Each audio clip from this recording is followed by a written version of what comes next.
Marlène, Marco et Jean-Claude sommes heureux de te présenter. Cette femme était vêtue. La référence se trouve dans Apocalypse 17, versets 1 à 6. Apocalypse 17, versets 1 à 6. Juste avant d'aborder la question, je t'invite à te joindre à moi pour la prière. Notre Seigneur et notre Dieu, merci. Merci pour la parole. Merci de nous conduire jour après jour. Merci de nous aider à comprendre cette étude qui est simple, très simple aujourd'hui. Mais malheureusement, qui n'est pas enseignée à tes enfants. Seigneur, mon cœur se déchire quand je vois dans des communautés dites chrétiennes des personnes qui portent des bijoux. Oui, Seigneur, tu le sais. Et à travers l'étude que nous faisons aujourd'hui, le moment est venu pour que tes enfants, ceux qui aspirent à vivre sur la nouvelle terre, sachent qu'à l'origine, l'homme ne portait pas de bijoux. À l'origine, quand tu as créé l'homme, tu as regardé et voici, tout était très bon. Mais chaque fois que tu fais quelque chose, Seigneur, le diable propose le contraire. Ouvre les yeux de tes enfants. Merci de les éclairer. Merci de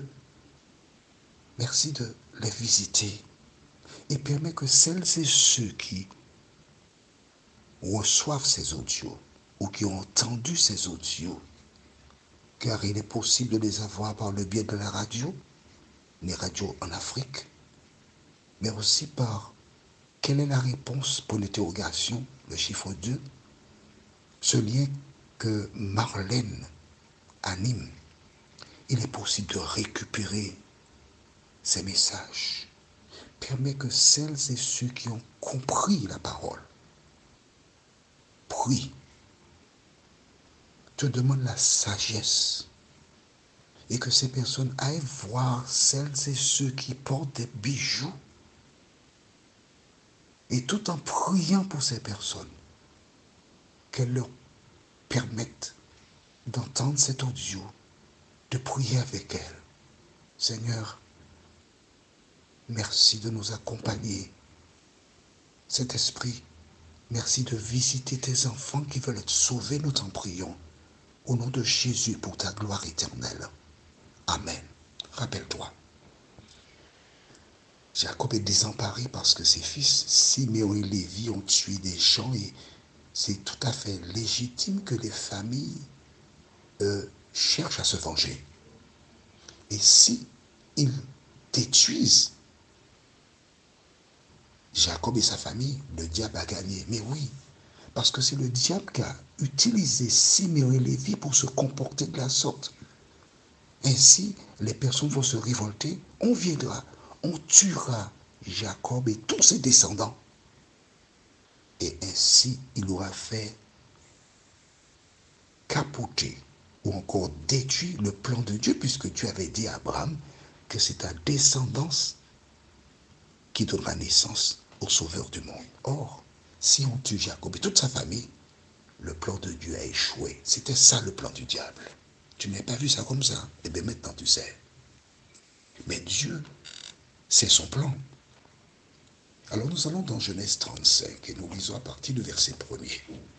Dieu dit à Bethel, dit à Jacob, lève-toi, monte à Bethel et demeure-y. Là, tu dresseras un autel au Dieu qui t'apparut lorsque tu fuyais Ésaü, ton frère. On s'arrête ici. Dans son désarroi, il ne sait pas comment faire. Où pourra-t-il aller? Dieu lui dit, lève-toi, monte à Bethel. Et quand tu arriveras à Bethel, tu vas faire quoi? Tu dresseras un autel. S'il me dit lève-toi, va à Bethel, ça veut dire que je peux partir de là où je suis et j'arrive à Bethel. Je serai sain et sauf, on ne va pas m'agresser, on ne va pas tuer mon peuple.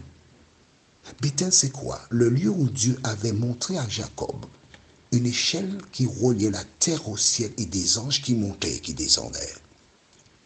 C'était assez loin. Donc, j'aurai la vie sauve.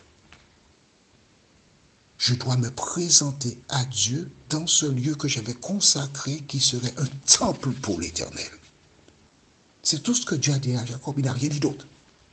Et que fait Jacob? Lisons au verset suivant. Jacob dit à sa maison et à tous ceux qui étaient avec lui, ôtez les dieux étrangers qui sont au milieu de vous. Purifiez-vous et changez de vêtements. Nous nous lèverons et nous monterons à Bethel.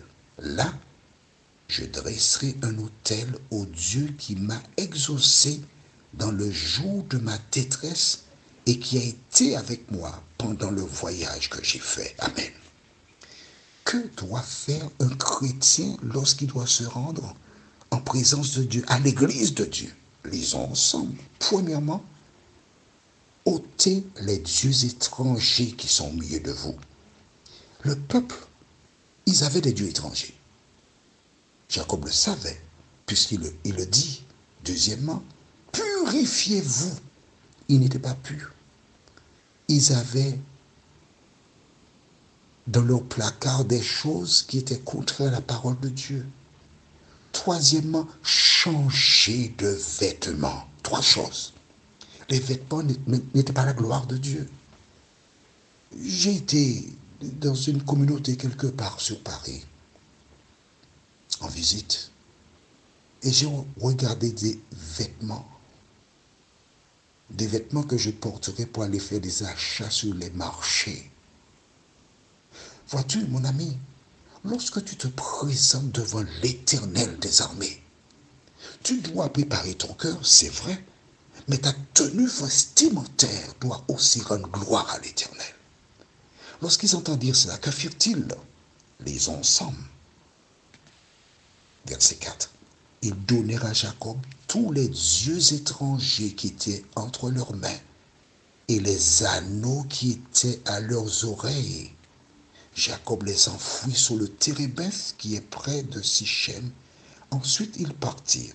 La terreur de Dieu se répandit sur ces villes qui les entouraient, et l'on ne poursuivit point les fils de Jacob, parce que l'Éternel des armées les accompagnait.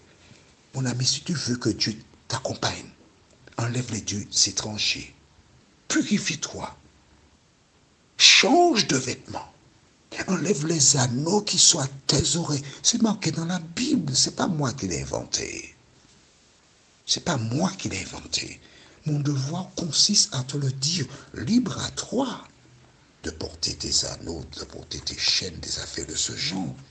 Mais la Bible m'a inculqué. Et la Bible t'inculque la même chose. Quand tu te présentes devant l'Éternel, tu ne dois pas avoir des yeux d'étranger, tu ne dois pas avoir des anneaux, ni d'habits somptueux, ni des... rien de ce genre. Alors certains me diront, ah bon, très bien. Donc quand je me rends à l'église, il ne faut pas que j'ai ça. Mais je peux les porter en semaine alors. Écoute, sois sérieuse.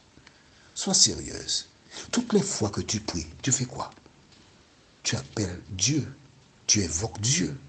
Ta maison est censée déjà être un temple où l'Éternel est loué, où l'Éternel est adoré. Comment peux-tu adorer Dieu d'une manière et puis ensuite aller l'adorer d'une autre manière ailleurs? Mais Dieu le même. Alors, sois sérieuse, s'il te plaît.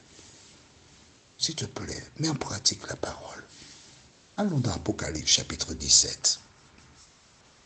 Et nous avons une description. Nous lisons les versets 1 jusqu'au verset 6. Puis, un des 7 anges qui tenait les 7 coupes vint et il m'adressa la parole en disant, viens, je te montrerai le jugement de la grande prostituée qui est assise sur les grandes eaux. Les grandes eaux, ça veut dire les nations, les peuples, d'accord? On continue. C'est avec elle que les rois de la terre se sont livrés à l'impudicité, et c'est du vin de son impudicité que les habitants de la terre se sont enivrés. Et il me transporta en esprit dans un désert, et je vis une femme assise sur une bête écarlate, pleine de noms de blasphème, ayant 7 têtes et 10 cornes. C'est une image. L'Église de Dieu est représentée par une femme pure. Et l'opposante, c'est de Satan, c'est cette femme en question. Comment est-elle? Verset 4. Cette femme était vêtue de pourpre et d'écarlate, et parée d'or, de perles précieuses, de pierres précieuses et de perles. Elle tenait dans sa main une coupe d'or remplie d'abominations et des impuretés de sa prostitution. Sur son front était écrit un nom, un mystère. Babylone la grande, la mère des impudiques et des abominations de la terre. Et je vis cette femme, ou cette église, ivre du sang des saints et du sang des témoins de Jésus. Et en la voyant, je fus saisi de grand étonnement. Ivre du sang des saints, c'est-à-dire que cette femme ou cette église a persécuté les saints et les a tués. 2 femmes. Les femmes qui se rendirent à Bethel pour adorer Dieu, elles n'avaient pas de bijoux. Et la grande prostituée, elle, couverte de bijoux. Les 2 images s'opposent. Une représente le diable, l'autre représente l'Église de Dieu, où la femme pure qui ne s'habille ni de perles, ni de choses somptueuses. De qui es-tu la fille, femme? À la lumière des Écritures, de qui es-tu la fille? Prions. Seigneur, c'est vrai. C'est vrai que plusieurs se sentent nus sans les bijoux. C'est vrai que plusieurs ne se sentent pas bien s'ils n'ont pas un petit bijou, une petite chaîne. C'est vrai, Seigneur. Parce que ces personnes ont pendant longtemps eu ces pratiques, ces habitudes. Je peux entendre, je peux comprendre qu'elles aient un attachement à ces choses. Mais Seigneur, je comprends aussi que le plus grand attachement qu'elles doivent avoir, c'est pour toi, le Sauveur du monde. Aujourd'hui, plusieurs découvrent dans la parole l'enseignement. Permets qu'elles fassent comme Pierre et qu'elles disent, mais Seigneur, sur ta parole, je jetterai le filet. Merci de les fortifier, Seigneur. Merci de les aider à comprendre que sur la nouvelle terre, nous ne porterons pas des bijoux, puisque la Bible déclare les rues ne seront pavées d'or. Alors Seigneur, merci de nous aider à comprendre que tout ce que nous portons actuellement, ce sont des matériaux de construction pour la nouvelle terre. Nous te remercions au nom de Jésus pour ta gloire éternelle. Amen. J'aurai l'occasion de te présenter, lors de la prochaine étude, des références bibliques qui confirment ce que je viens de dire pendant la prière. Le terme, c'est la femme insensée. Et nous aurons Proverbe 14, verset 1, et une autre référence qui te démontre que les bijoux sont des matériaux de construction. Que l'Éternel continue de te bénir et de t'accompagner.